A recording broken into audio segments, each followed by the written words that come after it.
Bem, no vídeo anterior eu falei a respeito de como responder bem questões dissertativas. Nesse vídeo agora nós vamos falar a respeito de como responder bem questões objetivas. Bom, nas questões objetivas, que os alunos chamam, por exemplo, de questões de marca X, elas têm diferentes modelos ao nível universitário. Asserção e razão, terror dos alunos, múltipla escolha, complementação simples, resposta única e assim por diante. Você conhece esses tipos de questões? Sabe como responder elas? Nesse vídeo nós vamos falar exatamente sobre isso. Como responder bem questões objetivas? Uma questão objetiva, ela tem pelo menos 3 partes. O texto base ou contextualização, o enunciado, onde novamente nós vamos encontrar o verbo de comando, e a terceira parte, que é exclusiva das questões objetivas, que são as alternativas de resposta. Bem, como nós já falamos, o texto base ou contextualização tem por objetivo apresentar o tema daquela questão. Novamente, pode incluir diferentes tipos de recursos, como um texto informativo, uma notícia, imagem, gráfico e assim por diante. Não sabe o que é um texto base, uma contextualização? Vai lá e assiste o vídeo de como resolver questões dissertativas, porque lá eu explico minuciosamente o que é um texto base ou uma contextualização. Segunda parte, enunciado com verbo de comando. Bom, os verbos de comando em questões objetivas já são um pouco mais limitados, porque o foco principal é em você assinalar uma das alternativas de resposta. Então, os verbos de comando aqui são mais simples, do tipo: assinale a alternativa correta, indique a alternativa correta, assinale somente o que for correto. E aí chegamos nas alternativas de resposta.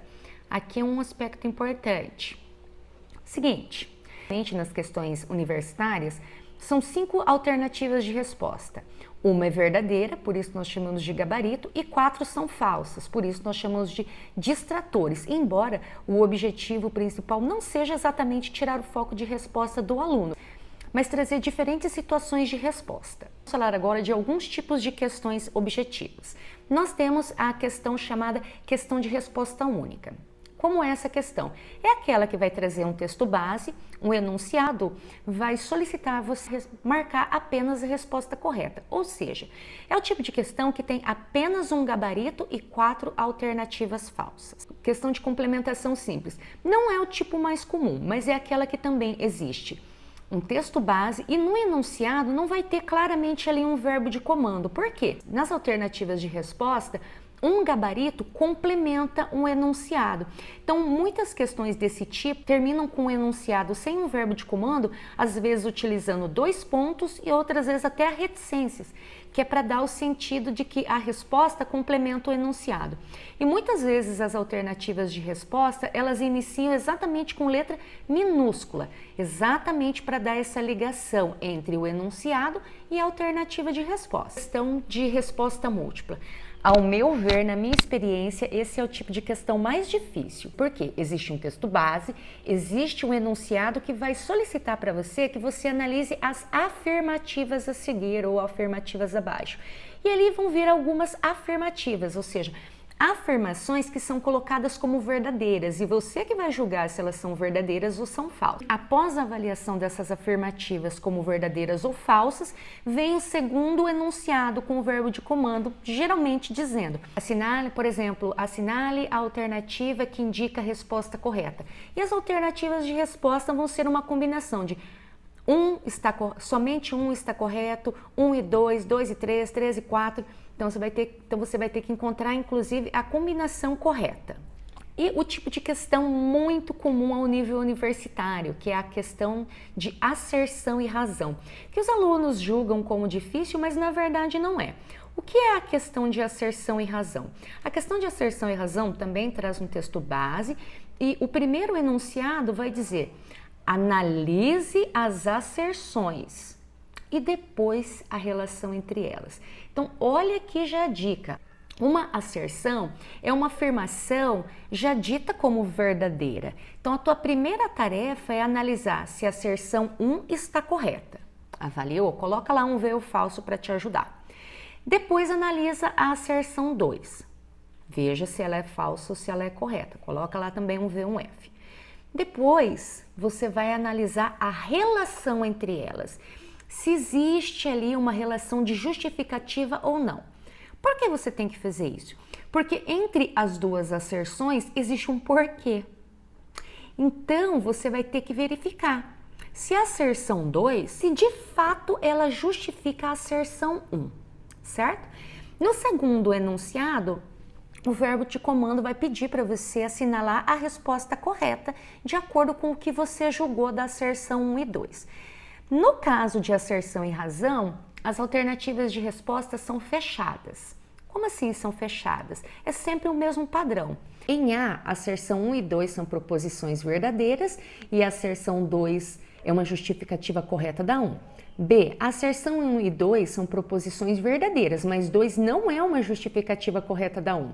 C, a asserção 1 é uma proposição verdadeira e a 2 é uma proposição falsa. D, a asserção 1 é uma proposição falsa e a 2 é uma proposição verdadeira. E E, as asserções 1 e 2 são falsas. Então, notem que aqui a gente tem alternativas de resposta fechada. O que você precisa fazer, então, a respeito dessa questão para resolver? Exatamente, verificar se a asserção 1 e 2 estão certas ou qual está errada e depois estabelecer a relação entre elas, ou seja, verificar se a asserção 2 justifica a 1. Por último, as dicas de como responder bem questões objetivas. Primeira coisa, a história do chutar, você depende de sorte. E é igual jogar cara e coroa. Existe 50% de chance de você acertar no chute e 50% de não acertar. Como professor, é claro que eu espero que você tenha estudado e não dependa desse tipo de recurso de sorte. Então vamos lá. Quais seriam as boas dicas para se responder questões objetivas? Primeiro, leia bem o texto base identificando o tema. Segundo, leia o enunciado e identifique o verbo de comando. Terceiro, após ler o texto base e o enunciado, já tenha em mente a sua resposta. Por que já tem em mente sua resposta? Não esqueça que as alternativas de resposta, nelas apenas um gabarito está correto e 4 são distratores. Então não se deixe levar pelos distratores. Após a leitura do texto base e do enunciado, já tenha em mente a sua resposta para não ser enganado. Quantas vezes a gente não vê alunas que falam assim, eu tinha respondido certo, só que eu fui lá e olhei de novo, desmarquei a correta e respondi a errada. Então, após a leitura do texto base e do enunciado, já tenha a sua resposta em mente. 4. Mesmo que você já tenha a sua resposta em mente, leia todas as alternativas, mesmo que você já localizou a resposta correta. 5. Dê muita atenção às ilustrações. Analise-as com cuidado, porque elas podem ser determinantes na sua resposta. 5º e último, marque a sua resposta correta para não acontecer de deixar uma questão sem ser respondida. Bom, então nesse vídeo eu falei um pouco sobre como responder bem questões objetivas, apresentei para vocês os modelos de questões que são mais utilizadas ao nível universitário. Aprendeu alguma coisa? Gostou desse vídeo? Então compartilhe com os colegas para que eles tenham acesso a esse tipo de informação. Não deixe de se inscrever aqui no canal, dá um curtir para saber que você gostou do vídeo. Deixa aqui mais sugestões se você tem interesse, dúvidas, eu vou respondendo assim quando possível, ok? Nos vemos no próximo vídeo.